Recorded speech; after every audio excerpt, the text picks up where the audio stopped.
केवळ पडळकरच नाही तर सध्या महाराष्ट्रात वादग्रस्त वक्तव्य करणाऱ्यांची जणू स्पर्धाच लागल्याचं दिसतंय। महाराष्ट्राच्या विधानसभेत आमदार म्हणून मिरवणारे सपाचे नेते अबू आझमी यांना महाराष्ट्राची मायबोली मराठीचंच वावडं असल्याचं दिसतंय।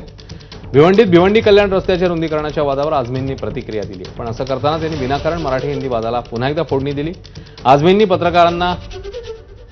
पत्रकारांनी आझमींना मराठीत प्रश्न विचारला तेव्हा मराठीची गरज काय असं उर्मट उत्तर त्यांनी दिलं। उलट उत्तर प्रदेशातल्या लोकांना मराठी कशी समजेल असा सवालही त्यांनी केलाय।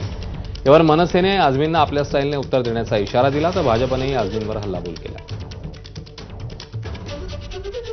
आधी मराठी न बोलणाऱ्या अबू आझमींना आता उपरती झाली आणि आपण मराठीवर प्रेम करतो असं ते म्हणाले।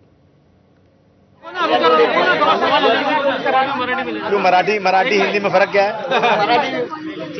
अरे मैं मराठी बोल सकता हूँ परंतु मराठी की जरूरत क्या है? ये भिवंडी है, बोले हाँ। 10-15 टीवी वाले खड़े थे वहां पर, सबसे बात हो रही थी तो एक ने कहा कि मराठी बोलिए। मैंने कहा देखो यहाँ बहुत सारे चैनल यहाँ पर हैं और मेरी आवाज़ से मुंबई महाराष्ट्र में नहीं पूरे देश में जानी है, तो आप एक टीवी के लिए मैं मराठी का यहाँ इकड़े मराठी बोलने की आवश्यकता नहीं है। मैं मराठी बोल सकता हूँ, मैं मराठी सीख रहा हूँ।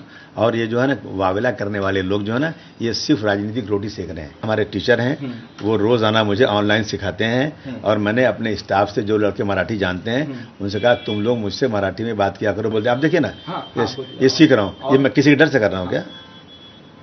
I love Marathi.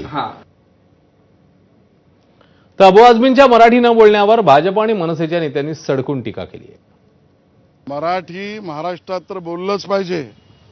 भिवंडी काय गोवंडी काय अगदी चंडी असेल तिथे सुद्धा मराठी बोललं पाहिजे, आमची मागणी आहे। मराठी हा आमचा आत्मा आहे, श्वास आहे। अबू आझमी यांच्या वक्तव्यावर राऊतांची पोपटपंची आणि मनसेवाल्यांची कुठली भाषा याच्यावरची भूमिका त्यांनी स्पष्ट करावी। आमचा आग्रह आहे मराठी भिवंडीत बोललंच पाहिजे। अबू आझमींच्या डोक्यावर थोडा परिणाम झालेला आहे, मला असं वाटतं ते डोक्यावर पडल्यासारखे वागतात।